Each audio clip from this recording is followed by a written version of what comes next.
Los pastos de Gedor.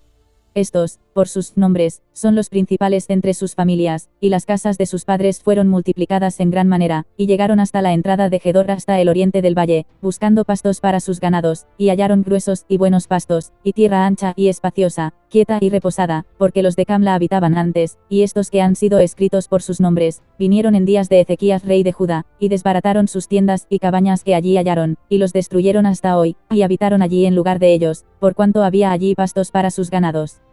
Primer libro de Crónicas 4 del 38 al 41.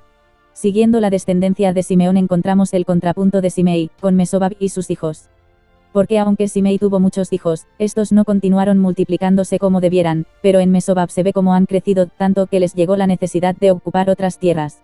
Mesobab fue el que encabezaba su familia durante la experiencia en Gedor, durante el reinado de Ezequías, en la que dedicaron su tiempo en buscar terrenos de buenos pastos, porque ellos tenían bastante ganado.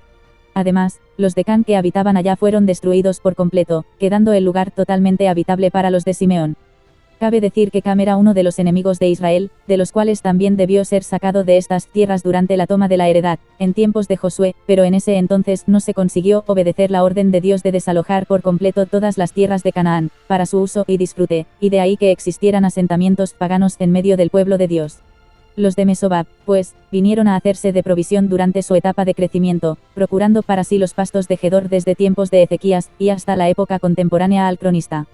Cierto es que en medio de los tiempos experimentaron guerras, desalojos y deportaciones, pero no quedaron las tierras totalmente deshabitadas, manteniéndose un mínimo de población por la zona, aunque nuestra atención en esta historia suele estar más centrada entre los exiliados y los retornados, que en los que se quedaron mezclándose con los invasores. Pero aquí está el cronista haciendo memoria de ellos.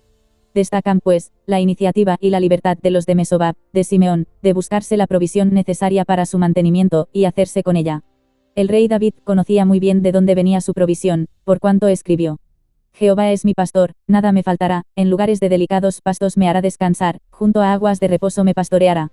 Salmos 23, 1 y 2. Y como a delicados pastos refiere al suministro siempre fresco y listo para consumo, que el Señor le aporta día a día, como el proveedor de su paz y su reposo. Reposo que se hizo carne en la persona de Jesucristo, Dios Hijo, venido a esta tierra para poner su vida en pago por la nuestra, y librarnos así del pecado y de la muerte. Primeramente se presentó ante su pueblo, anunciando su reino, y dando cumplimiento a toda señal mesiánica mencionada anteriormente por los profetas, que solo podía ser cumplida por Dios Hijo, el Mesías prometido por Dios desde el principio de los tiempos, con la simiente de la mujer, mencionada en respuesta al pecado de Adán, y para maldición de la serpiente antigua.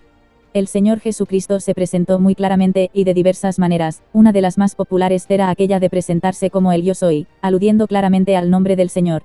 En uno de estos Yo Soy, se mencionó a sí mismo como la puerta. Yo soy la puerta, el que por mí entrare, será salvo, y entrará, y saldrá, y hallará pastos. Juan 10:9. Aquella puerta por la que, quien entra, adquiere libertad verdadera, fíjese cuando dice, y entrará, y saldrá. Esto denota que en Cristo hay libertad. Pero también aseguró provisión en él, afirmando que aquel que por él entrare, hallará pastos. En lo natural de la vida, después de nacer, y conforme se va creciendo, más espacio se va necesitando, pues también se incrementan las necesidades de uno. Luego, en conformidad de cómo uno va envejeciendo, ya no va a ir necesitando más, y va a ir manteniéndose con lo que consiguió mientras fue más joven, o incluso irá desligándose de lo que ya no ve necesario.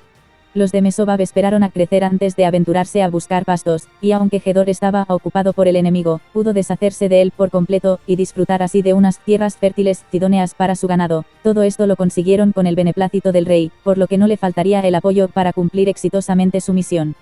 Porque de no haber tenido el permiso de la corona difícilmente hubieran podido siquiera acercarse a Gedor.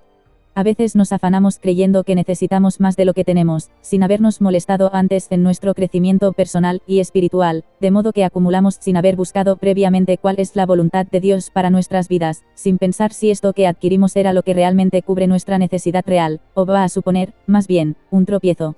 Hoy es día de meditar en los pastos que recibimos del Señor Jesucristo, y si lo que nos hemos procurado por nosotros mismos se asemeja algo a estos. Es hora de ir confiando en nuestro principal proveedor de bendiciones, y no tanto en nuestra capacidad propia. La bendición de Jehová es la que enriquece, y no añade tristeza con ella. Proverbios 10:22.